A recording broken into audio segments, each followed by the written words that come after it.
Adam, Mike Jolitz here. Just wanted to give you a shout out. Like the show, dude. It's been listening to for a while now. Just want to know, dig the show, man, and yeah, you're awesome. So keep it up, dude. Keep going. Semper Pod, buddy. Semper Pod.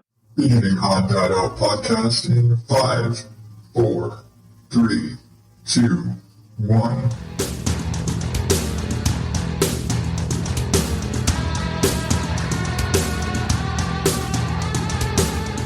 Welcome to the ODO podcast, where normal is not my specialty. I am your host, as always, the really gotta get better preparing Adam Higgins, the Odd Dad Out. And this is a show where I ramble and rant and tell you about all the stuff going on in my head and my life and everything, and just empty it out for you.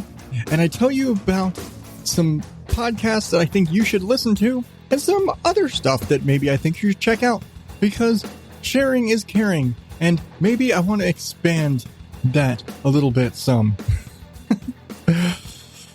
Woo! Oh, man. First off, thank you very much to Mike Jolitz. Awesome guy. I've talked about his show before. Mike, I love Mike because he's one of those guys who does something I cannot do: brevity. Mike's show is like 5 minutes, and he hits with the news. He does his thing. He's in, he's out, he's done. And he's been doing this longer than I have. And as many times as he said he's quitting, he hasn't done it really seriously yet. I think there's something about podcasting. Once you get hooked, it's really hard to get away completely. And so thanks, Mike. And if you want to hear your voice on the show, you can leave me a voicemail at 516-636-7631. That is 516-ODO-POD-1. You can leave me a text. You can leave me a voicemail. Whatever you feel like. I'm cool, no matter what. Okay, I'm not cool, but you know what I mean. All right. So, all that out of the way. How you doing? I don't know. I'm all right, I guess. I'm just kind of tired, which is kind of a general everything for me. It's like I'm always tired, especially nowadays.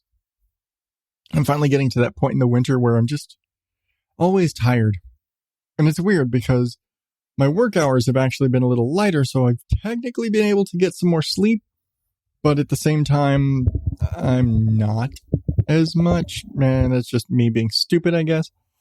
But yeah. Oh, but it's been interesting around here the last few weeks.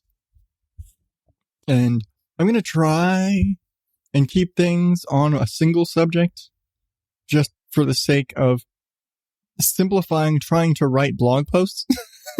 That's really it. I'm trying to simplify me writing show notes by trying to keep things simple so that I can actually write a coherent something, even though I can't speak in a coherent something. I'm going to try really hard to try and keep it on a single subject, mostly. Of course, there's still going to be my podcast review later about I'm going to get more into the Box of Oddities, which I mentioned last week, and I'm going to switch up switch. I don't know why I went all swishy with that one, but we're talking about a show my wife and I just finished binging on Netflix. You may have heard this, called Bridgerton. So I'll get to that coming up. But as I was saying, it's been a weird last couple of weeks, and I'm appreciating these 2-week breaks because it gives me more time to build up stuff. But at the same time, when something happens, I'm just like, I want to tell you right now. But anyway, so in the last few weeks, and I don't know if I've mentioned this before, but basically my boys were all born with very nice, okay, they weren't born with, but you know what I mean. They were all born with very nice, straight, very tight, they had very nice teeth. They had gorgeous smiles when they were kids, when they were little. To a certain degree, Sam still does, because he hasn't lost any teeth yet. But part of that was they had very small, tight teeth. And if you know anything about kids who have very tight teeth, you know that when they start losing those teeth, they no longer have nice, pretty, tight teeth. They have no room for new teeth, and they get all jacked up when they're coming in. So as my boys have been losing their teeth, their grills have gotten more and more jacked. And their dentist actually told us this when they first had their very first appointments, I guess. I would say inspections. What's the word? But whatever. The first time they went in to this new dentist, they basically did all their x-rays and were like, yeah, there's a lot of crowding. Their teeth are very, very tight in there. And realistically, they're all going to need braces. Like, you fucking kidding me? All of them? Yeah, all of them. Basically because they all have really small, very tight, packed together teeth. There was no room between their teeth when they would lose them.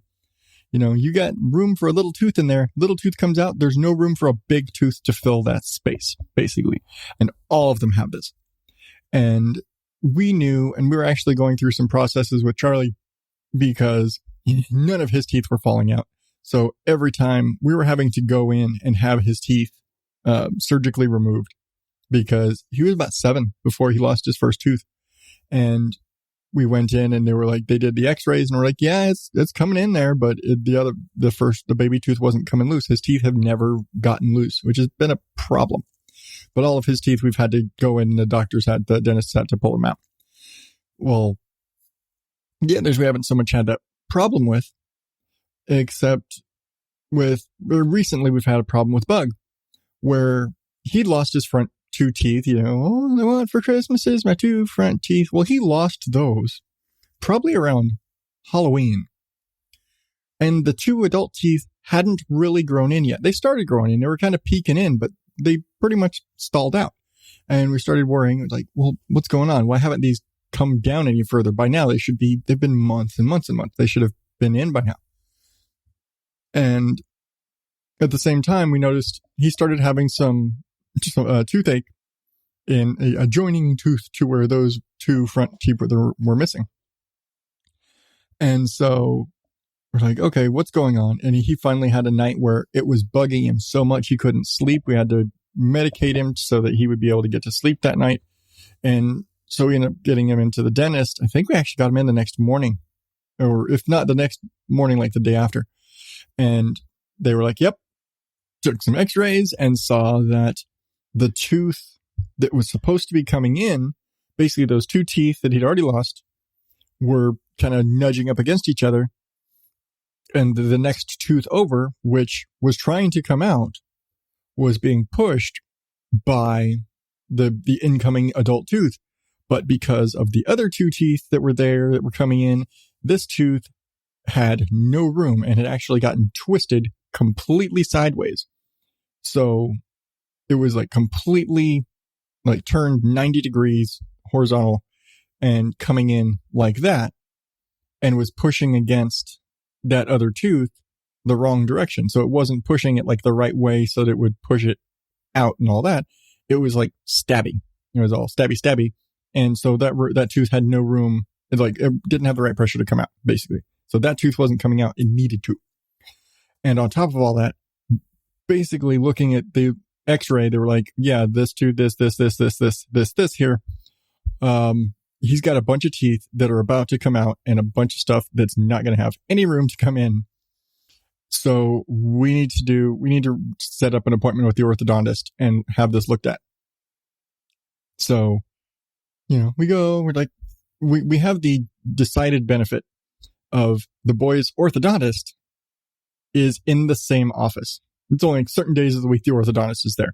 So we don't have to, shuffle them off, because before with Charlie and the stuff they were doing, we actually had a separate orthodontist. It was before we were at this dentist office, but we had a separate orthodontist that he went to. Then they were doing stuff like, and they were pulling his other teeth and they were doing x-rays and they were like, oh yeah, he's going to have to get braces and we're going to look at it. And the problem with that was they were like, okay, we're going to come back in 6 months and see how he's doing. And in 6 months, they were like, It's like, all right, this looks like this is here and this is here. All right, we'll come back in 6 months and see how he's doing. And we're like, are you going to do something?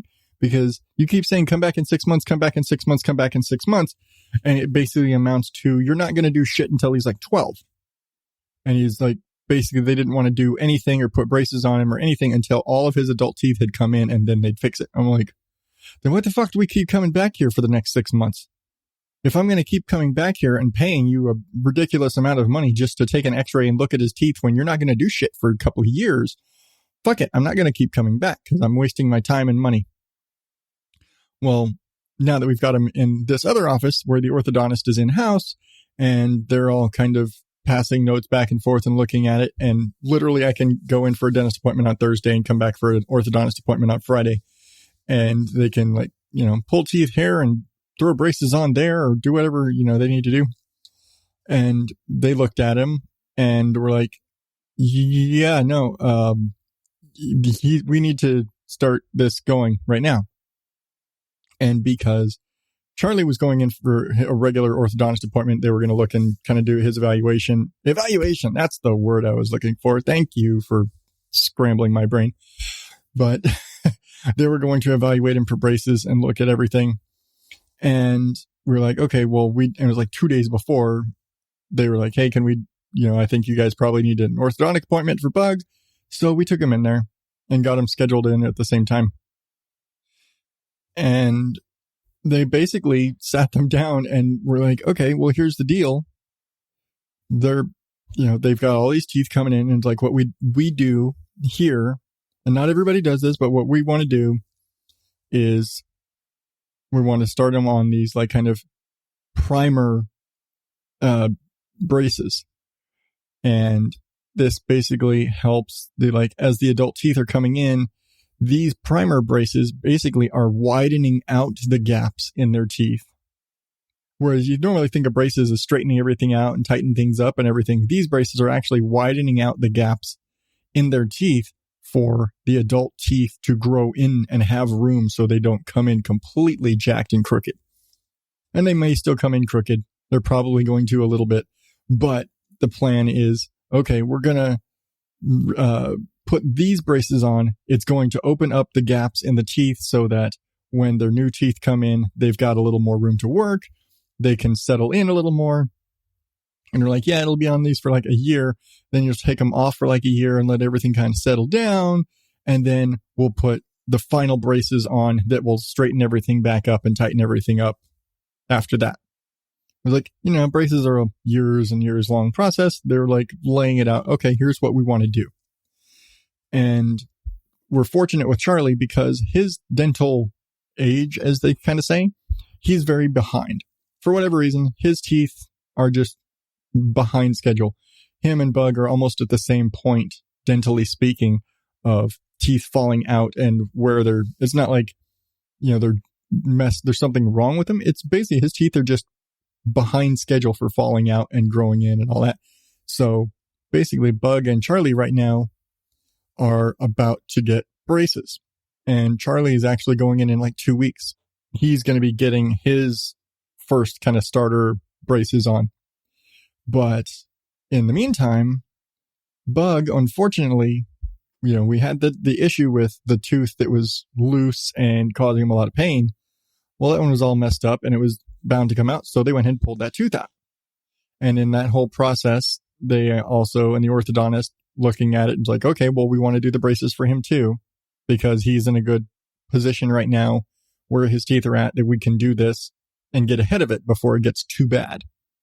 The idea being we want to do this sort of preventative widening out, create the gaps stuff before the adult teeth come in so that it's less invasive as they're older. It's like, because when you're older, things are more settled, especially when you're an adult.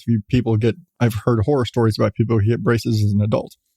I can't speak to that because I just have dentures, which I need to go in and get a new set, but that's a whole other issue and that's another episode. They're both in a good kind of position right now to do this. But in Bug's case, they actually were going to have to remove and extract teeth that were kind of pretty much primed. Like, hey, these need to come out because the next set are right there behind them, and they really need to we're going to go ahead and pull these out to make space for the other ones. And that those can grow, these will be able to grow in, and as we put the braces on, they'll have plenty of room to grow in, and it'll be smoother transition for everything. Well, he had to have 5 teeth pulled all in one day. He's only 7. I've had multiple teeth pulled. I've had 5 or 6 or more teeth pulled in one day as an adult. It's not fun. I mean, if you have a good dentist that is really painless, and I've been very fortunate with most of my extractions that my dentists have been relatively painless, or it also chalks up to my pain threshold, and yeah, just rip them all out. I'm not going to feel a damn thing. I mean, I think I mentioned before my last set of extractions that there was at least one tooth they forgot to numb the area, and they pulled a tooth basically completely unmedicated, and I felt every inch of it. But I was like, all right, yeah, I felt that. Yep, that's sore. But I can handle that level of pain. I doubt my children can. They're much more tender-headed like their mother. But, it was funny because, the dentist goes in there and they're going to do the extractions. And it's really one of those where it's a lot of teeth to pull on a little kid in one day. And so they were prepared for, if we can't get all 5 in one day, okay, we'll have them come back another time. And I've actually heard this from a lot of other kids too, where they're scheduling appointments. They're like, oh, we're going to do 2 teeth here and we're going to do 2 teeth here, unless he feels like he's up to getting all 4 pulled today. And like they want to break it up because that's a lot of pressure and it's a lot of, effort, and it can be painful. And we get our kids the nitrous where they get gassed when they get teeth pulled. And I think it goes to, my wife she has a problem. She has like a dental phobia, and she will go into full blown panic attacks with dental work. So she doesn't like going to the dentist.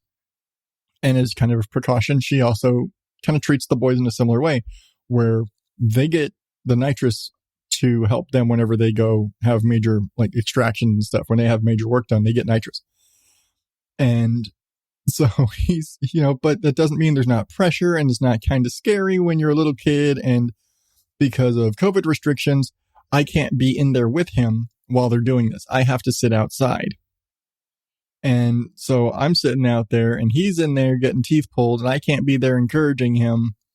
And I got nothing to do but sit there watching Home Alone in the lobby and just wait for them to come out and tell me he's done. And after a while, the doctor comes out and he tells me what's going on. He's like, okay, well, he did really good. It's a lot of pressure. Here's the situation. He had this tooth that was like this, and we had this like this, and this one here where this was starting to reabsorb. And so this kind of tip kind of broke off, and it's really just better that we just leave it there. As the new one grows in, this will fall out. It's better, and it's less invasive than if we went in there to try and cut it and dig it out and cause more trauma, and it'd be much more painful. We just left it. It'll fall out on its own. It'll be all right. And just kind of giving me an update of how the whole process went. But one of the funniest things to come from that whole bit was him telling me how he agreed to get all 5 teeth pulled because they pull the first 2 teeth, and at this dentist, they give them these little kind of tokens for their vending machine so they can get a little prize after they're done with their visit. And he was like, okay, well, like, how about we'll give you 2 tokens when we're done. And he's like, if you get through all this, we'll give you 2 tokens. And he was like, I want 10. And he was like, how about 5? I'm like, that's 6. So they end up he's sitting here negotiating how many prizes he can get for getting all of his teeth pulled. I think he ended up with 6 prizes, which I think is pretty good negotiations on his part. But he's sitting there negotiating prizes to get his like, all right, it's like I can, and they gave him the opportunity after the first 2. Hey, do you want to stop or do you want to keep going? was like, if you keep going, we can give you some more prizes. And it's where he ends up with, 6 prizes for getting all of his teeth pulled that day. But if you've ever had a teeth pulled, and like a few of them, you found out that you basically are on a liquid diet for 2 to 3 days. They'll tell you, oh, like a day and a half. It's like, no, it's like 3 days, especially when it's a lot of front teeth, because you can't do shit with your front teeth. If they're all sensitive, you have to wait. You have to wait so much until like everything settles down, because it's not just the swelling.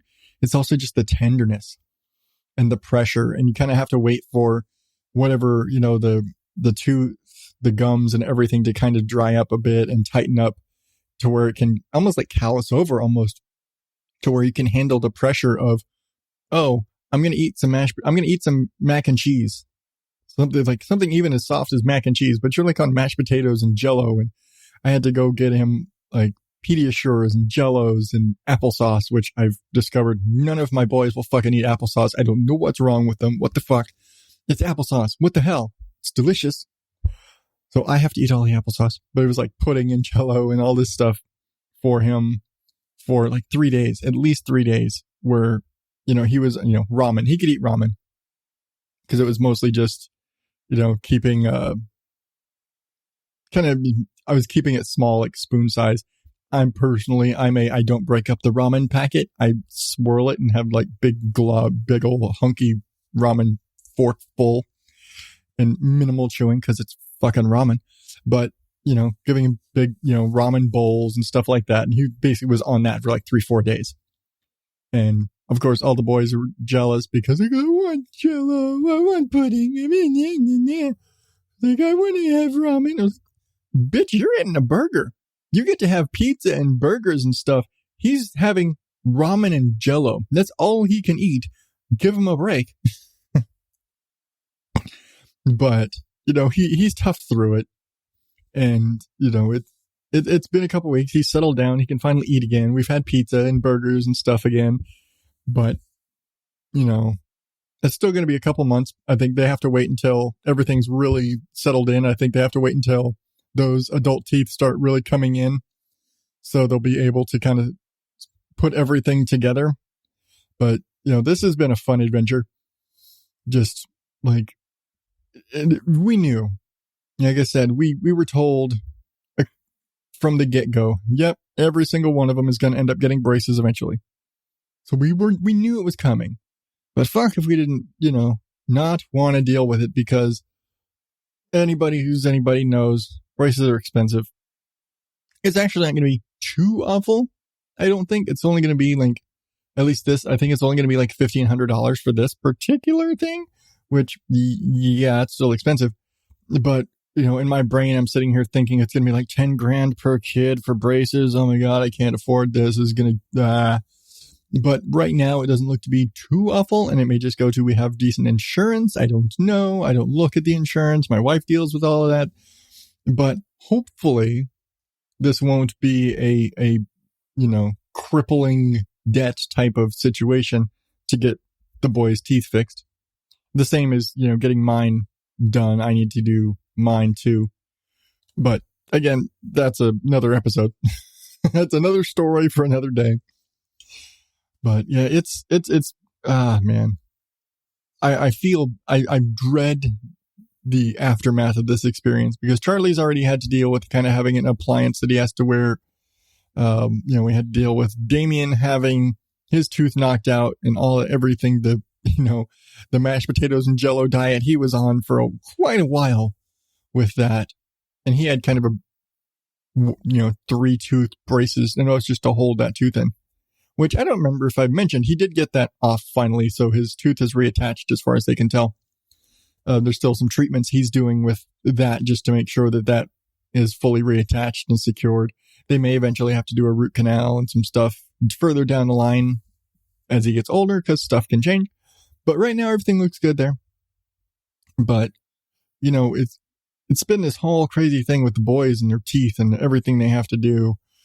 And knowing that braces were in their future, knowing that like every little thing is going to be another big thing. And I knew this because I had horrible dental issues as a kid too, which, you know, again, I wear dentures now, but it's crazy thinking about how much they're going to have to go through and the changes we'll probably have to make for diet and stuff. Like, hey, we can't have this because braces. And there will be a point where I think there's actually going to be a point in a few years where all of them are going to have braces at the same time. Possibly not Sam, only because of age difference. He may not have them. Like, I think by the time Charlie's getting his off, Sam might be getting his on. I don't know, timing and all that, but it's going to be crazy. And I think it is going to affect, you know, what we're eating and what, you know, we get when they can't have gum. And I can't have gum. I think they're all going to end up on a very similar diet to me. Where like, you can't have this, you can't eat this, you can't have this. Why? Because braces. Like, you can't eat this for the same reason I can't. I can't have gum because of my dentures. You can't have gum because of your braces. Popcorn is not really good for you right now. I realize we love popcorn. We're growing popcorn, which I'm going to update you on as this is going on because we're getting our popcorns coming in. But that's another episode as that gets the story of our popcorn. But, you know, we all love popcorn. Me and the boys can sit down and inhale buckets upon buckets upon buckets of popcorn, even though I shouldn't. They absolutely, once they have braces on, will not be able to eat popcorn. But, you know, we probably still will because we're stupid that way. But it's going to be an adventure. And I hope to bring you along in our adventure with braces. See how this all goes. But enough of this talk of teeth. I'm sure you're tired of teeth. And I'm sure if my wife is listening right now, she's cringing because she hates teeth. But I'm going to take a quick break. I don't know if you will, but I'm going to take a quick break. And I'll be right back with this week's recommended listening feature, The Box of Oddities.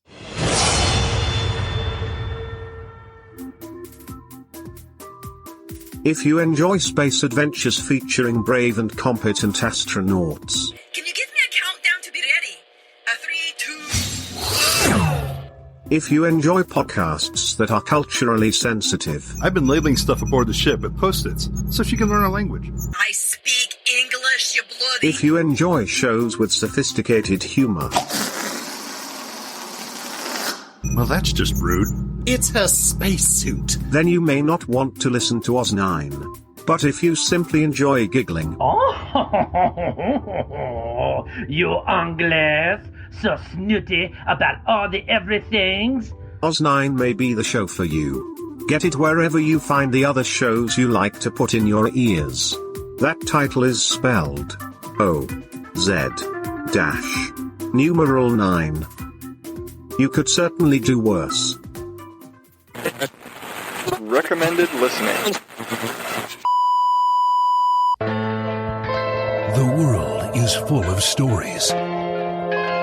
Stories of mysteries, of curiosities, of oddities.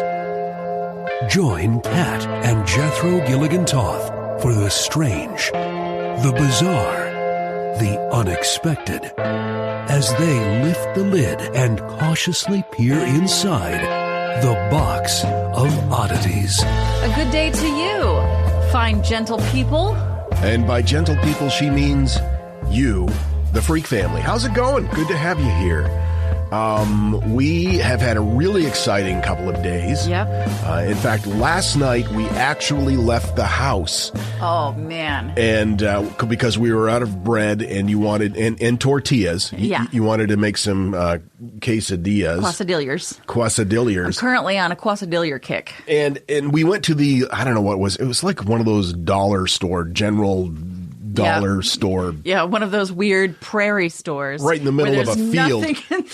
For miles, yeah. And then there's one of those stores. Yeah. So we go in there and you bought some off-brand tortillas. Yeah. And really good about it. And they're called Extreme Wellness. Extreme Wellness. So every time that she's been making quesadillas over the past few hours, Occasionally from the kitchen, I will hear Extreme wellness. And I know that tortillas are on the way. Originally, I thought you were yelling something at Alexa because whenever she doesn't do what you want, it sounds like you're scolding a toddler. Well, I just feel like she likes to learn. You know, she tells you she's always trying to learn. So sometimes I feel like I've got to put on my preschool teacher voice. No, that's not what I asked for, is it? The Box of Oddities with Kat and Jethro Gilligan Top.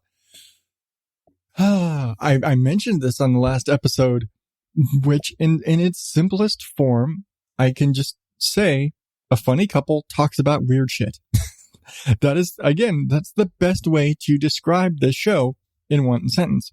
Of course, I did my full review where I fleshed this out a bit more, but I'm going to hit the high points here for you because I don't want you to just listen to me. I want you to go to the website and see the review. It's in the show notes at oddadoutpodcast.com. And of course, you know, it's on the social media, stuff like that. But this show, basically, how do I put this? And just use the official description, I guess. Kat and Jethro bring their irreverent brand, and I'm just going to say it again, this is a very difficult word to say, irreverent brand of humor and unique chemistry to an exploration of the strange, the bizarre, and the unexpected. And honestly, I'm going to tell you, I had a hard time finding cons for this show. I'm trying to do a pro-con list here when I'm doing my reviews, and not to say the show is perfect. It isn't. No show is. No podcast is perfect, and there are faults in everything. But I did have a hard time finding some negatives to this show. Run through my list of positives real quick. I mean, you may have heard, you should have heard, you were listening, right? Their sound quality is great. The show generally is very highly informative. They cover a very wide range of topics because they'll cover true crime stuff. They'll cover weird history stuff. They'll cover cryptids and just like unsolved mysteries, kind of, you know, weird stuff. Some's just myths. And it's funny. I cannot remember the name of this story about a cannibalistic family. And spoilers if you've never heard this story before, but it's like this legend I think it's in Scotland or Wales, about this cannibalistic family that this blah, blah, blah, blah. They live in this cave and they could never find them because of the tides and yada, yada, yada. And they go through the whole story, this really complicated, in-depth story about this cannibalistic family. Just to get to the end, it's like, oh yeah, that was all a bunch of crap. There's no proof that this ever actually happened. Like, you son of a bitch. But to be fair, I've heard that story before. I think from BSP, Believer Skeptic podcast. But it's one of those things. They go really deep into all of their topics. The ton of research, very well researched, a lot of information. And if they don't know something specifically, they tell you, I'm not sure, but this is what I found. And they do give all their sources because since all of the controversy around true crime podcasts and different podcasts not naming sources, they're very open about where the sources are now. Which now I think about it, it's been a few years since that happened, but in my brain, time doesn't work right. But what's another interesting thing about the show, they actually drop twice a week, whereas I dropped back to once every 2 weeks. They're due 2 times a week. And so every episode, Kat and Jethro basically switch back and forth, and they each tell a different weird story or weird thing. And probably the best part of it is they don't know what each other one is covering. And I imagine to a certain degree they have here's what I'm doing.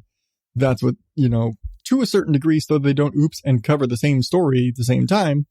But for the most part, they kind of come at this like, hey, and it may be hey, they've got like a master list of here's stories we're going to talk about, but they obviously don't know what it is the subject is going to be entirely, because sometimes they might be damn close. Sometimes they'll both throw out a true crime thing, or sometimes one of them will have a gruesome, horrible, all the trigger warning sort of story, and the other will be talking about fainting goats. You know, you never know. But it's all weird. It's the entire spectrum.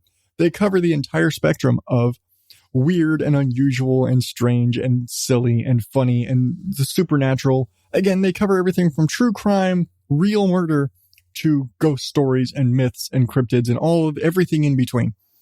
And so it's a great spread, and it's a great assortment of, well, a box of oddities. The name is perfect. Their name is perfect for the show. It really is. But, and I mean, and if you kind of were hearing, they are a married couple. And so they've got that married couple taking shots at each other, kind of poking at each other, pot shots sort of chemistry. And they're damn funny.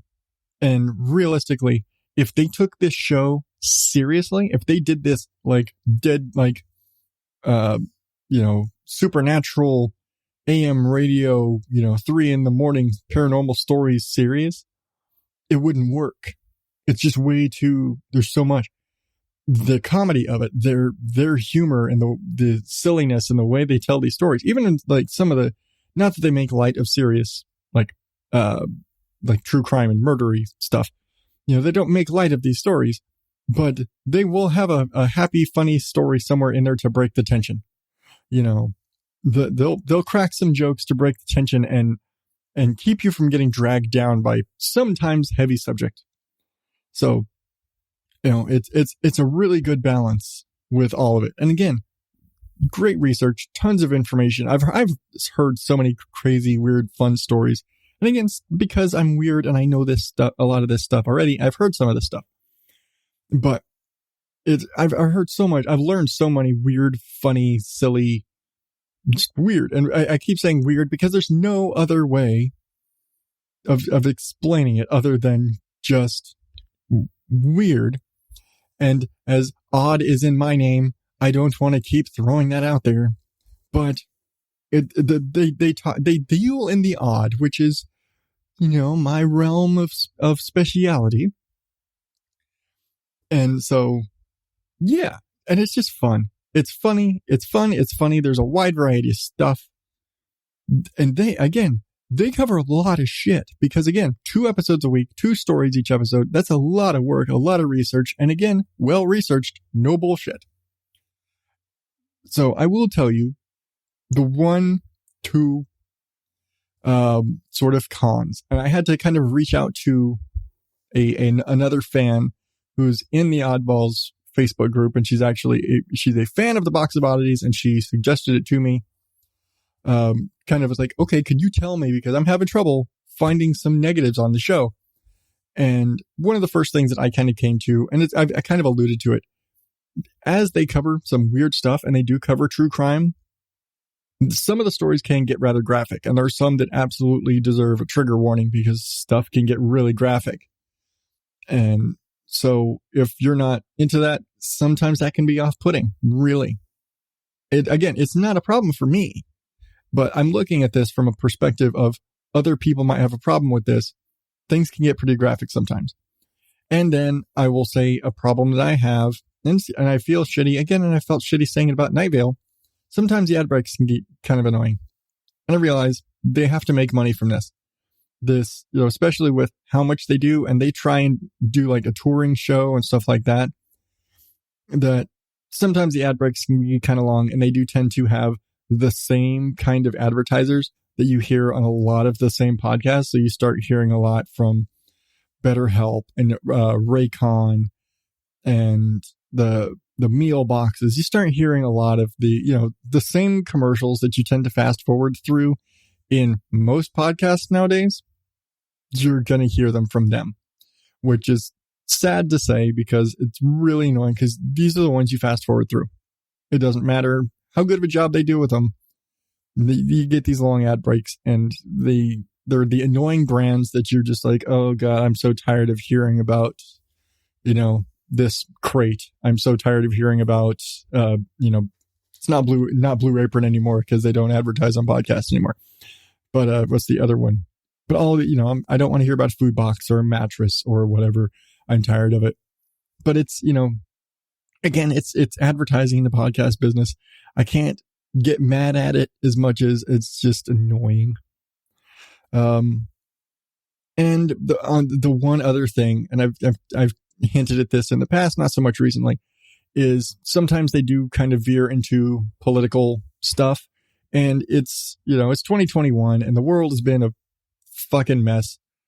And I'm sorry, but I have problems when I listen to something because I listen to podcasts and I don't listen to anything political on purpose, because so much of everything out there is so politicized. I want to listen to weird shit. I don't want to listen to politics. And I don't care what you say about any topic of any type. If somebody's made it political in any way, I don't want to hear about it. I want to hear about weird shit. This is my escape. The world is full of politics and bullshit. I don't want to hear your politics. And I try and keep it out of here as much as I can for that same reason, because I don't want to get my politics into you. Now, if sidebar, if it's a guest and we get into the subject, that's a whole other issue. But it's not an issue where I'm going to stop listening to the show unless it's a constant thing. And I will say, there are podcasts I have listened to that I have stopped listening to because, every episode they would go on these political blah, blah, blah, blah, blah. And I'd like, I don't need your politics. I'm listening to you because of the, because you're funny, or I listen to you because of this. I don't need your politics. And a lot of people got leaned so hard into the politics for a long time that I just couldn't listen anymore. I was like, I'm sorry. I can't listen to you when you spend 10 minutes bitching about something. Like, that's not what I listen to you for. They don't do that.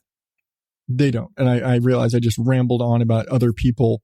They don't do that. They do occasionally something happen and they'll say a thing or whatever, but they aren't so bad. And they are much like the Night Vale crew. Good Morning Night Vale. I had to stop listening to because they could not go 5 minutes without making some sort of political blah, blah, blah. And I was like, just shut up already. Box of Oddities, they don't. They are not like that. It just occasionally something will be said. But if it is a button for you, more of a button for you, then there's your warning. And I'm sorry because I went off about basically something that's not as much of an issue in this show in particular. But if it will kind of, to give you the idea that it will shape kind of my reviews going forward. Not so much going forward, but in general, that it's things like that go in the negative column for me. But really, I mean, it's just a great show. And like I said, it's, those negatives, the ad thing, the occasionally tapping political stuff it's annoying, but in everything in moderation, and the negatives of this show are so minor, and they're not game changers for me. They're not an issue where I'm like, nope, I can't, I have to, like, there's nothing about those little sticking points of the graphic nature of some stories doesn't bug me at all. I put it in the negatives column because it's something that others may have a problem with. The political thing, not a major issue on this show, but it is a note to point. The ads are annoying. It's mostly because it's the same old brands you've heard a million times everywhere. They get repetitive. Sometimes ad breaks can be long. I realize you got to pay the bills. It's still annoying sometimes. And I realize, again, you got to pay the bills. I can't hold it against you needing to make money, but it still gets chalked up into the negative column because sometimes it can just be annoying. And so none of those are an unsubscribe for me. In my full review, I gave him 4 stars, and I gave him 4 stars on a basis of not everybody's perfect. You're not. And if you're playing along the home game, they got rated higher than Night Vale, which is still one of my favorites. Box of Oddities, and I think they get 4 stars on the basis of they are a niche, or niche, however you want to say it. This is a niche podcast. It's not for everybody. Why? Because most people aren't into the weird shit. it is not a subject matter that appeals to the broadest of audiences. They're a good show. They're totally right up my alley and 100% the type of thing that I'm into. Not necessarily most people. So I'm not going to give them, again, nobody's perfect, but they're going to lose a half a star on the basis of they're just not the huge wide. I'm not going to recommend this to everybody. Maybe everybody in my particular social circle, but this isn't a wide, like, I'll use Varmints as an example. I could recommend Varmints to anybody. It's a family-friendly show about animals and information. But Box of Oddities, not so much. You really have to kind of target the audience more than you would for a wider show. Still 4 stars.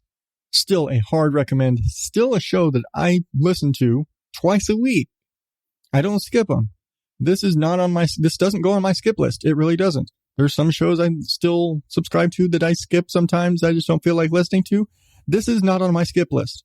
I will listen to this. This is on my top of shows I listen to every single time.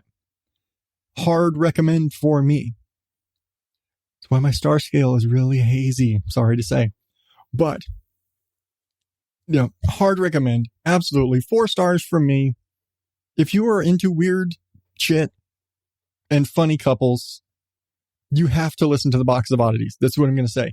If this subject matter fits you and you just like fun, silly, funny people and great, fun hosts, listen to the Box of Oddities. 100%. You will enjoy it. You will. Check them out. theboxofoddities.com. Link in the show notes, as always. And so, this brings me to, what have I been watching in this case? I would say listening, but this time it's a TV show. My wife and I have actually spent the last couple days binging this show, Bridgerton, on Netflix. I don't know if you've heard about it. I hadn't heard about it, but she had. And it's kind of a period piece, sort of like it's a weird kind of contemporary alternate history type of period piece. Is produced by Shonda Rhimes. I think she did, I'm blanking because I'm terrible with TV producers. She's done a lot of TV drama. I think she was, that How to Get Away with Murder. I think that was her. I forget. Forgive me. I'm terrible with this stuff, especially network TV. But it's a very interesting show. Kind of about, it's got this sort of the social, it's kind of about like London society and these different families. And it's the season for the brides or like all the young girls to go out and kind of, go out and get, wrangle themselves a husband and where, the young socialite men and the young socialite women are coming together and coupling and blah, blah, blah. And all of the gossip and rumor mills, all narrated by this gossip columnist who's voiced by Julie Andrews by the name of Lady Whistledown, who's basically kind of like gossip reporting on all of the socialites' activities and who's, getting hooked, who's hooking up with who. Not so much that because it's formal, elitist society where, oh my gosh, somebody was caught kissing, but they're unwed. What a scandal. Your family is ruined type of society. And so she's reporting on that sort of stuff and what couples are coming together. And, oh, it looks like these people are on the rocks. And the queen said, she is the diamond of the season. And, oh, this duke is in town and blah, blah, blah, blah, blah. And who's getting together and it looks like this person hasn't had any suitors and blah, blah, blah, and all that sort of shit. And so it's all this sort of drama going on. Meanwhile, you're kind of focusing on the Bridgerton family and to another extent, a couple other families and the queen and all of these kind of different pieces, bits and pieces and everything in this massive chess game of social, situations and how it's all kind of playing out. Meanwhile, there's still the mystery of who is Lady Whistledown.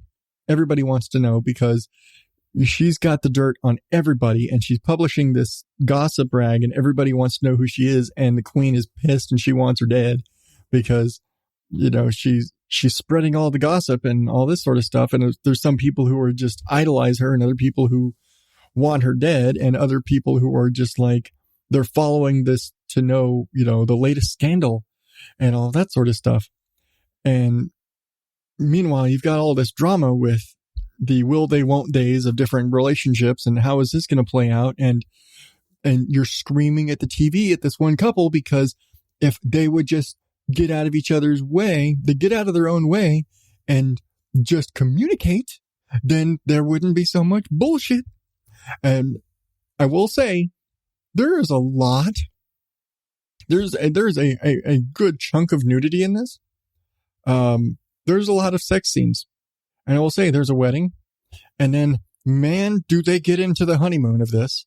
After the wedding in this, my wife basically didn't watch like half of that episode because literally the episode after the wedding for this, the honeymoon and everything is just sex scene after sex scene after sex scene after sex scene. I think they were like, you commented later, she's like, I've seen porns with less sex scenes in them than this. Like, but it was just that one episode. But they're young and they just got married and they're horny little rabbits. What can I say?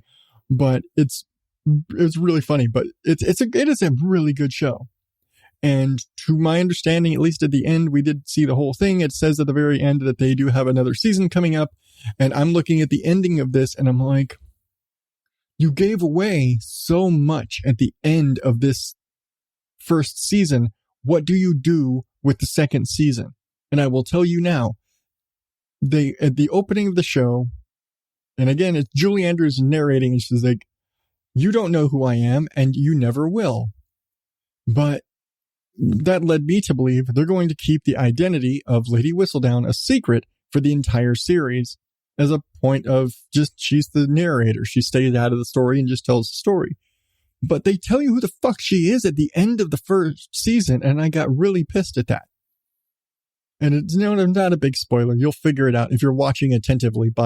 Within the last 3 episodes, you figure out who she is. But like there's one of the daughters is actually her goal. She is trying to figure out who she is. And she's wrong, like all the time. She's completely wrong and completely off the entire time. And it's kind of funny because everyone's like, aren't you supposed to be the smart one? At one point she accuses one of the servants. You're like, do you think a servant would have enough time to write a newspaper and do all the bullshit we have to do? Stuff like that. But it's the humor in it is really solid. The writing is excellent. The cast is great. I will say damn near everybody in this show, and I think they're all BBC actors for the most part. They've all done a lot of work with BBC TV and stuff like that. Every one of them looks like kind of the BBC version of other Hollywood celebrities. Like you look at them and like, you look just like this person. You look just like that person. And it's like, I mean no disrespect to the cast because they're all great and they all do a great job. But the lead actress, I don't have anybody's name in front of me. She looks halfway between Keira Knightley and Peyton List. And the lead actor who's the Duke looks very much like a very butch Trevor Noah. And just I could go on. It's a huge cast, tons of people, excellent, very well done. If you are at all into period stuff, you should check it out. The only thing I will say, and it was a nitpick I had, and it's a nitpick I have with anything in a period piece, is they had there's all these balls because it's social. Basically, it's like it's the summer social calendar sort of stuff. So it's all these balls and luncheons and stuff like that. And there were a bunch of where they had contemporary music being played by like the house bands. So you have, an orchestra playing, was it Thank You Next? I think it was an Ariana Grande song, stuff like that. Like really, come on. Not necessary. And where it's not like, oh, it's in the background. No, this is the music being played at the ball. So stuff like that I always get annoyed with when they do period pieces. I had the same argument, or not argument, but the same critique of A Knight's Tale. I love that movie. The worst part of that movie was that not that they used contemporary music, but that they incorporated contemporary music. That during a joust, everybody is literally singing "We Will Rock You" and the horns from the king are playing along to the song. That shit annoyed the shit out of me. They do that in this sometimes. honestly, if you don't catch it, it doesn't get you, but it's really obvious in the first couple episodes, less so in the later ones. But again, excellent show. You should totally check it out. Bridgerton, it's on Netflix, at least in the US. I don't know, probably in the UK and everywhere else, because it is it seems like it was one of those co-produced with the BBC kind of thing. But that's it for me today. I've talked enough about shit and teeth and podcasts and Netflix shows. You can catch me in all of the places. I'm at Odd Dad Out on all the social media places. Check out the Oddballs Facebook group. Of course, links to all of those are in the show notes and at oddadoutpodcast.com. You can leave me a voicemail or text message. Tell me about the show, what you think. I will play it. I will read it. I will spread your awesome words at 516-636-7631. I realize I'm telling you all this crazy stuff you can do. Or you can... I'm not even going to ask you to join Patreon or donate to the show or any of that stuff. If you want to buy a shirt, it's all there on the website, shop.oddadoutpodcast.com. There's masks, there's shirts, there's mugs, there's stickers, there's all this stuff. I don't talk about it much, but it's there if you want to support the show. I'd rather you do that than ever give me to Patreon. I'm actually considering killing my Patreon because, well, I'll just say it, politics. But there's a lot of stuff going on. I'm really thinking about reformatting the way I do stuff. And so, all that aside, you do what you want to do. I'm not going to tell you what to do, but if you want to, there's all the stuff.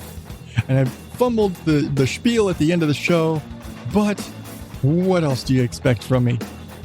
Thank you to my awesome supporters that have been with me all this time, and I realize I've messed it up to this point, but Heather, Lisa, and Sam, God, who else? I'm fumbling everybody. I don't think, just everybody. If you've ever supported the show, thank you. You're awesome. Thanks again to Mike Jolitz for the voicemail, and I'm rambling, so I'm going to get out of here. I will have my next review coming up for the Unwritable Rant coming up hopefully by the end of this week. I'll get it written. I'm just so far behind. I'm rambling. I'm out of here. I'm going. Enough. Thank you and good night.